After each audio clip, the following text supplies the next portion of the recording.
The easiest way to get into the meditative state is to begin by listening. If you simply close your eyes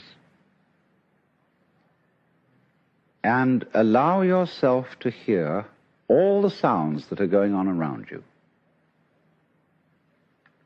just listen to the general hum and buzz of the world as if you were listening to music.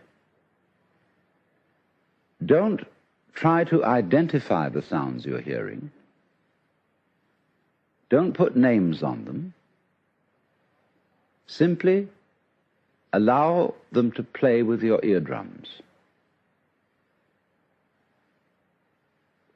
And let them go. In other words, you could put it, let your ears hear whatever they want to hear.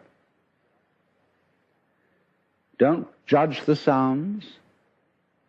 There are no, as it were, proper sounds or improper sounds, and it doesn't matter if somebody coughs or sneezes or drops something. It's all just sound. And if I am talking to you right now and you're doing this, I want you to listen to the sound of my voice just as if it were noise. Don't try to make any sense out of what I'm saying, because your brain will take care of that automatically. You don't have to try to understand anything. Just listen to the sound. As you pursue that experiment, you will very naturally find that you can't help naming sounds, identifying them, that you will go on thinking, that is to say, talking to yourself inside your head automatically.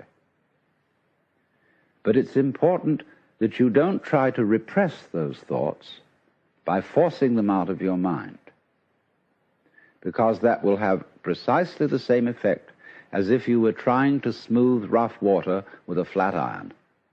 You're just going to disturb it all the more. What you do is this. As you hear sounds coming up in your head, thoughts, you simply listen to them as part of the general noise going on, just as you would be listening to the sound of my voice, or just as you would be listening to cars going by or to birds chattering outside the window. So look at your own thoughts as just noises. And soon you will find that the so-called outside world and the so-called inside world come together. They are a happening. Your thoughts are a happening, just like the sounds going on outside. And everything is simply a happening, and all you're doing is watching it.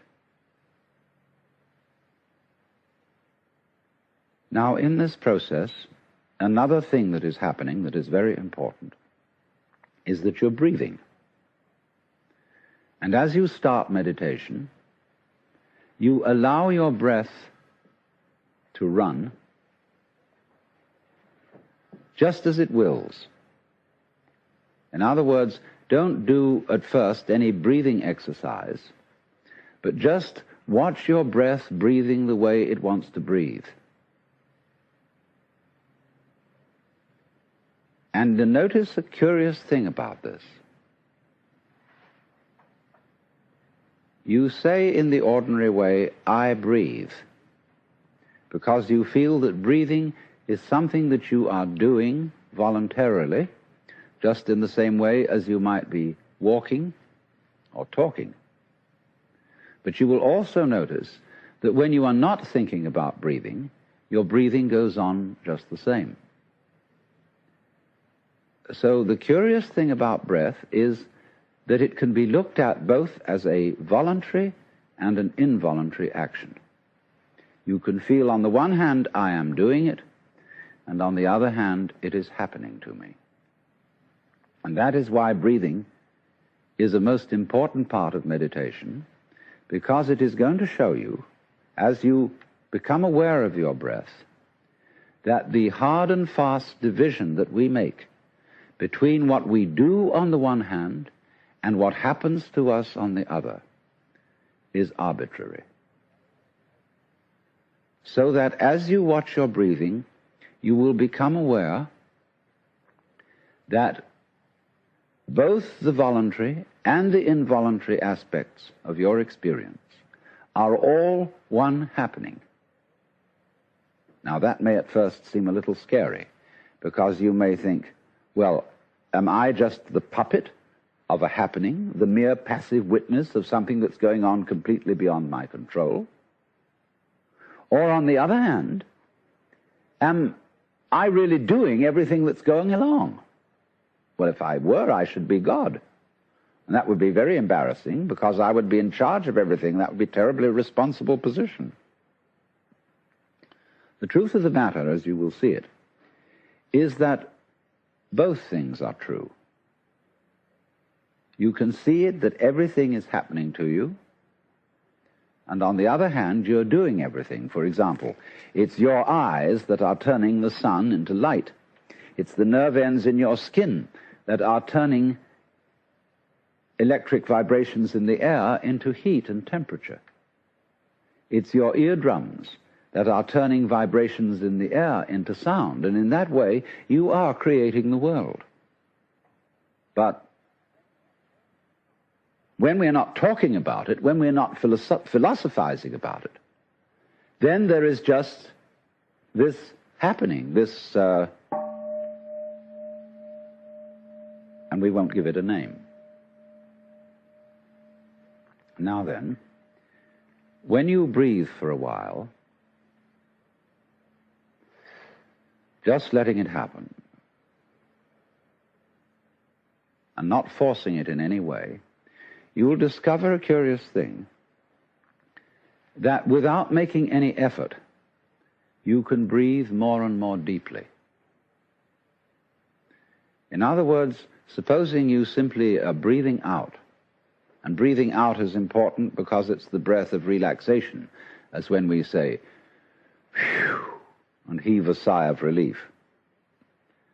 So when you are breathing out, you get the sensation that your breath is falling out. Dropping, dropping, dropping out, with the same sort of feeling you have as if you were settling down into an extremely comfortable bed. And you just get as heavy as possible and let yourself go. And you let your breath go out in just that way. And when it's thoroughly, comfortably out and it feels like coming back again, you don't pull it back in, you let it fall back in, letting your lungs expand, expand, expand, until they feel very comfortably full, and you wait a moment and let it stay there, and then, once again, you let it fall out. And so, in this way, you will discover that your breath gets quite naturally easier and easier, and slower, and more powerful. So that with these various aids, listening to sound, listening to your own interior feelings and thoughts, just as if they were something going on, not something you're doing, but just happenings, and watching your breath as a happening that is neither voluntary nor involuntary, you are simply aware of these basic sensations, then you begin to be in the state of meditation. But don't hurry anything. Don't worry about the future. Don't worry about what progress you're making. Just be entirely content to be aware of what is.